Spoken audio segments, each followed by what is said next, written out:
Hi, welcome to Homeschool Together. Today we wanted to talk all about morning baskets. We want to talk about our morning basket for our kindergartner. We've had a number of guests on the show that have talked about how great morning baskets are, and we hadn't really leveraged one before. We've been homeschooling for 2.5 years now, and it just wasn't something that we ever really brought into our normal routine. But we've started to get pretty religious about using a homeschool morning basket because it's a great opportunity for our learner to focus. She's fresh, she's just had breakfast, she's at the table, she's like a captive audience, and it's a great time to get in some of the things that we wouldn't normally fit in. You know, we're doing this around the world study right now with Build Your Library and Torchlight, so we're doing a new country every couple of weeks, so that's kind of a big and exciting thing. You've got our main math curriculum with Right Start Math. We have all about reading for her reading curriculum. She's got activities, so she has other things going on, and the things we're putting in our morning basket are some things that might get short shrift if with all the other big things we have to accomplish. We've really found that it's been great, and you've made this great morning basket, so let's talk about it. It has become, it's a thing. Here we go. It used to be a treasure chest, but then nothing could fit in it anymore. Yes, there's a lot of stuff in there. No, I'll hold it. Oh, it's okay. It's got weight, woman. Well, that's okay. I want to show the type of basket it is, though. Okay, I got it. Oh God, it's so heavy. Okay, God, be careful, your morning basket doesn't need to be this big. Okay, so this was a special basket that we got. This was actually at Fred Meyer. So if you have a Myers, so this actually has these little metal pieces you can push over and you can stack. And you can stack the baskets. So if we didn't have tall books, but it worked out really nicely because we can just flip through and see each of the things. So we have all of our supplies in the front and then books in the back. So you want to talk about them? Run through. Yeah, we'll go through it. So I have kind of as Ariel said, we're doing a lot of stuff, and I've kind of developed the morning basket as a way to get some additional learning, kind of get her brain juices going, but also accent things that we're already doing, like math or reading and whatnot. It's just a way for me to do a little bit extra and maybe hit things that maybe she's lacking on and I need to bring her up a little bit. Like if you're if your learner's struggling with the teens, I'll bring some cards so she can do some counting or something of that nature. And hitting it from a different direction too. That's not what she's expecting. And I'll talk a little bit about how I'm doing that with the all about reading. So right off the bat, if there's something that in your normal curriculum that they're struggling with, like for example here, I have some things here where we're doing some reading. So there's like these little cutout cards. This is from the All About Reading curriculum. I cut these out and I brought them down. I wanted to get a little bit of additional reading, kind of doing some reading strips, so she picks the card and then she has to read the sentence on the back. Just something little short, and I'll even have her pick the cards. Like today I had her pick 4 of these, and then she would flip them over and read the sentence on there. Super simple. Again, I have another page here from the All About Reading, and a lot of the All About Reading stuff, you end up tearing a lot of pages out. And so I just highlight, hey, can you read me these 3 sentences? Whatever it might be, just little. A chipmunk took a hold of that page there, huh? So did you have a struggle there? Oh, look at this criticism! Look at this. It looks like Shark Week. I'm just saying. This is the 2-year-old, guys. No, I'm just joking. No, so the perforated pages aren't super great. I don't want to get into an all about reading perforated page criticism here. So yes. Looks like a reverse mustache. Anyway, so I'll have her read some additional sentences if I feel like, hey, I want to, work on this week. These are little things I'll chomp. Yeah, little things on the side. So first thing is what we'll talk about is I tend to have I have right now about 4 books that I'm working on right now, and these are my main rotation books, and these are workbooks, simple books here, and we'll talk a little bit about each one. What they are is not as important as the fact that I have them, and you may have books that you're working on, say what things you're trying to focus on. I just moved in a new book and I moved out an old book, that type of things. But I like to keep a variety. I don't want to keep hitting her on the same book every single day, so I like to switch it up. But I do have one main book that I hit pretty much every day, which is our Danielian handwriting book. You may have a different handwriting book. You may have a handwriting curriculum that you can do page by page, things of that nature. What we'll do is we'll just do 1 or 2 pages of the book, and it's just working on our handwriting. not very hard, not very difficult at all, very simple, and it's really just focusing on the handwriting. And building those fine motor skills since she's still so young And and not used to holding a pencil. And when this book is done, I'll move it out and I'll move in probably a new handwriting book because I'm really trying to work on her handwriting. So it's my main focus in the morning around the handwriting. Yep. Next is I'm trying to do about 2 books where they're kind of this logic, kind of skills-based, but also, things that maybe you don't have time for. And a good example of that here is telling time. I have never found a good time to do the telling time thing. So we have the Melissa and Doug wooden time clock. And we got it all. We've got a bunch of stuff, but it's hard to fit in telling time. So we love the Kumon books. They make these really great books, so telling time. And so we're just going page by page. I typically do about 2 pages of this. So what I'll do is, while they're eating breakfast, I'll be pulling out the books that I want to do for the day. Typically 2, maybe 3. Depends on how awake she seems and what she's eating for breakfast. But I'll do about 2 of them. And so here's another. And we've been transitioning. Yeah. We've been this is their second Kumon book. We did a logic book first. We did a logic one. She really liked that. And we have other Kumon books. So I think we are going to keep one of the Kumon books. If you're not familiar with Kumon, they have this kind of a tree that they go through. So they do a bunch of early skills. So it's, there's a whole mazes category, and there's all the different skills, cutting and pasting or numbers or alphabet. So they've got all kinds of things, and they build on each successive book. Absolutely. So anyway, really great. You can get about, I would say, a month out of this if you're just doing 1 or 2 pages at a time. Additionally, we're doing geography as well.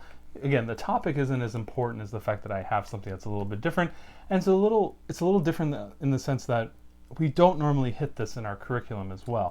Right. And we're doing an around the world study, so it's really great to pair some geography skills with doing that study. We've done cardinal directions, we've done a little bit of left, right, forward, backwards, but this has been really good as kind of like a centering topic around geography and finding your way around. So it's been a really nice addition. Again, the topic doesn't matter, it's more the fact that I have it. So then where the morning basket can be really helpful is when you have something that may be a sticking point. And so right now I'm having some sticking points on the reading. Not that it's not going well, it's just I feel like she's struggling a little bit, and we're doing the heavy phonics program with All About Reading. Great program. I've enjoyed it. She's done decently well, but I feel like her literacy isn't as strong as it could be in the speed at which she's reading. Really just sounding out every word. She's not being able to blend sounds. And so we're trying to help her meet her goals to read. Even though she's only in kinder, she really wants to read so badly that, so it's not pushing her as much as trying to help her get to her goals. The topic isn't as much as what I'm trying to do. So it's really just the theme of what I'm trying to do. So what I've thought about doing is bringing in a little bit of a sight words along with her phonics. So it's kind of like heavy phonics 90% of the time and about 10% of sight words. And so I found a really great scholastic book that I've been bringing in lately, and we just go about 2 or 3 pages of this every day, maybe every other day. Really great. And I've noticed her reading literacies come up because they have this idea that there's 100 words that if you can learn as sight words, it's 50% of the words in children's books for early reader books. Well, and you keep seeing the same words over and over again. And I find that if she has to keep sounding out those words, it slows her down and it gets her a little bit frustrated. So this is something I've been doing to help bring up her literacy, and it has worked. And this is just, we always run into problems, and we're engineers, so we're always trying to solve problems. And so my child is an ongoing problem, not in a bad way, but in a good way. Well, there's always something new. There's always something new that I've got to tackle, some wrinkle that I'm trying to bring in. And again, so this is a way for me to use the morning basket as that wrinkle to accent things that I'm doing on a daily basis. And again, not a lot of time, 2 to 3 pages a day, with a little bit of review. This one has a kind of word card review page. So I kind of have her do a flashcard review, and it's really quick. It's like 10 seconds.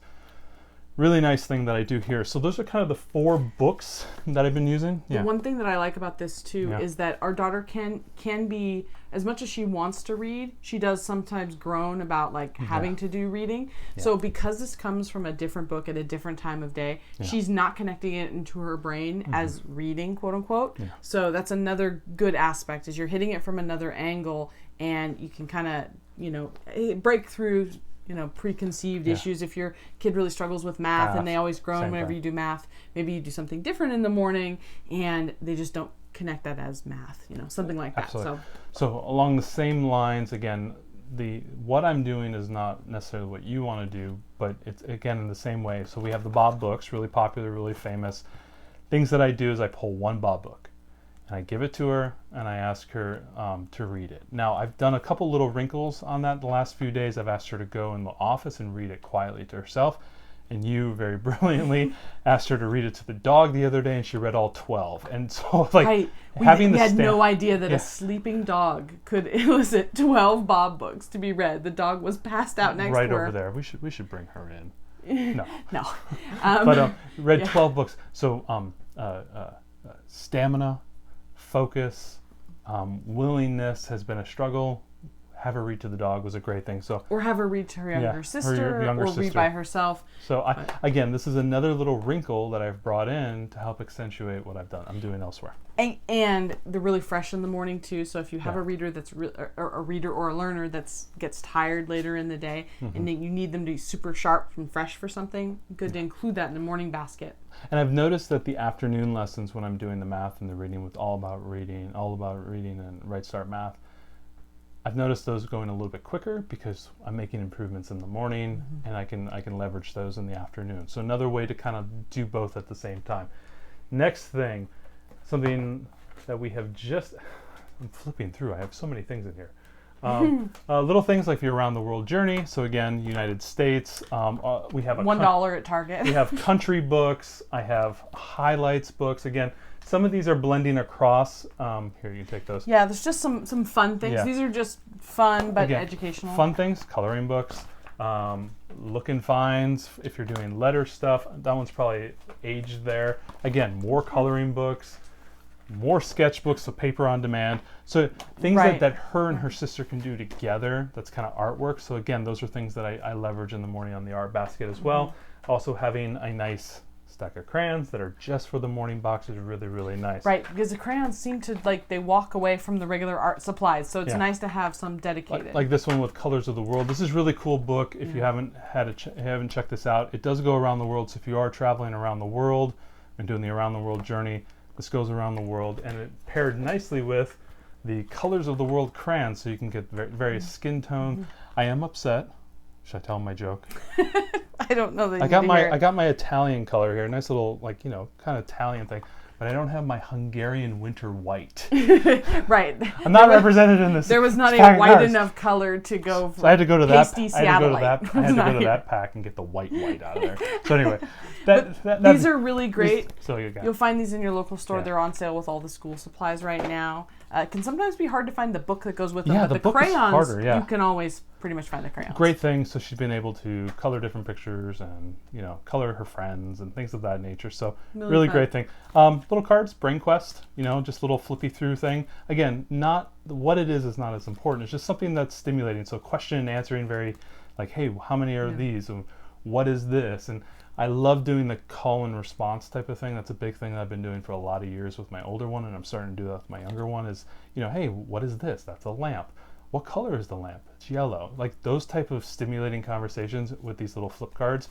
Now, might I add, this is not 2-year-old friendly, so be careful with that one. Well, and one note I'd like to make about these Brain Quest cards are terrific. They have them for all the grades, and you can always find these at thrift. Yeah. So if you just pay attention to your local Goodwill or Savers or Value Village, you do not need to buy Brain Quest cards new. You'll find them in the bags next to the toy section. They'll be in the bagged area. They're not going to be like with games or whatever. So keep an eye out for these because I see them all the time and you do not have to buy them new. Colored pencils, again, super interesting.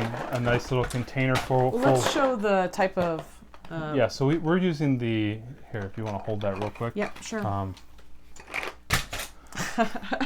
So, classic number 2 pencil, and then the Ticonderoga Mega pencil. Yeah, my first Ticonderoga. Really helpful for those early writers that want to get nice firm control. They have a triangular version of this that's very popular with our 6-year-old. That's even better, but harder to find. Yeah. But anyway, these really fat Ticonderoga pencils, not 2-year-old friendly. So very difficult there, but they come in massive packs of them.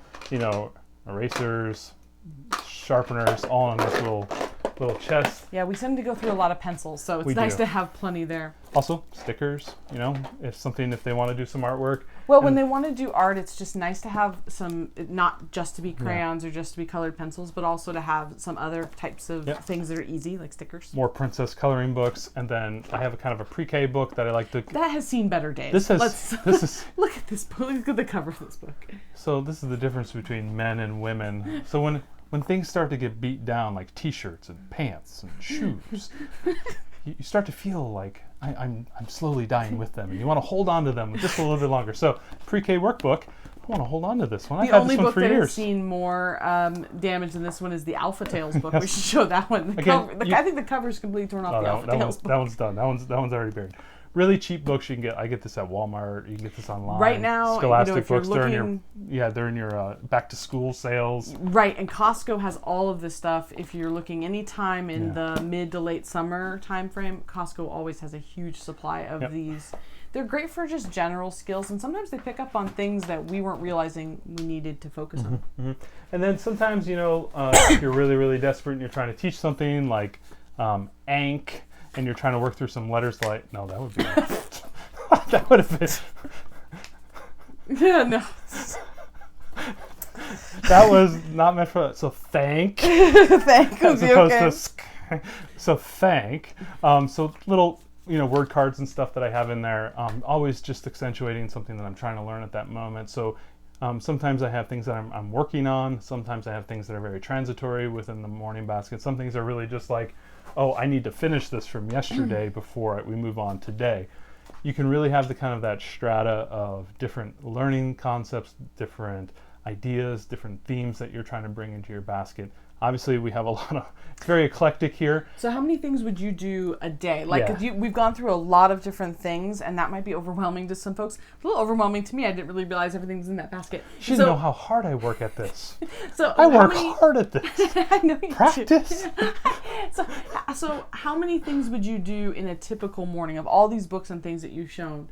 What would be? What did you do this morning? What was a typical morning look like? I did the sight word book, I did the Neelian book, and I did the geography book with then also a Bob book. So those 4 things I pulled out today.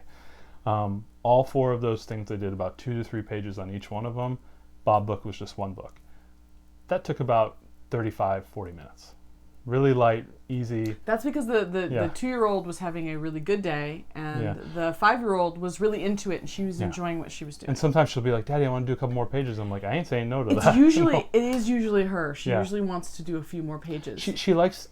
I'm learning that more and more. She likes doing short workbook stuff, so I'm starting to incorporate that a little bit more. So she likes it. I do it.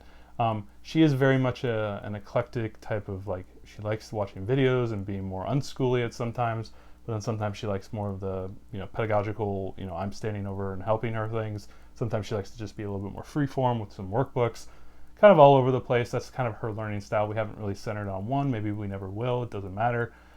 I'm always adjusting. So the morning basket's really just about adjusting and then keeping it tight. I do not like to go more than 30 minutes. Sometimes she goes 40, 45, and I'll pull it back. And I'll literally just take it away from her and say, go play, because time to get outside. It's really not meant to be the whole homeschooling thing, because we kind of just do that morning basket, and then we do a little bit in the morning, and then we do an afternoon session. And so we typically do about 3 sessions a day, and I try to cap that about 45 minutes to an hour in the second 2 sessions, and I don't want that morning session to go very long, because I do sometimes see her struggling, because she's almost 6, and if I'm getting 3 hours out of her a day, that's maybe a little bit too much for at this point. But that does include time that you're watching videos and doing art and other things. It's not like sit down, instruction time. No. So anyway, morning baskets are, we've always heard of them. We've interviewed a bunch of people. If you haven't subscribed yet, please subscribe to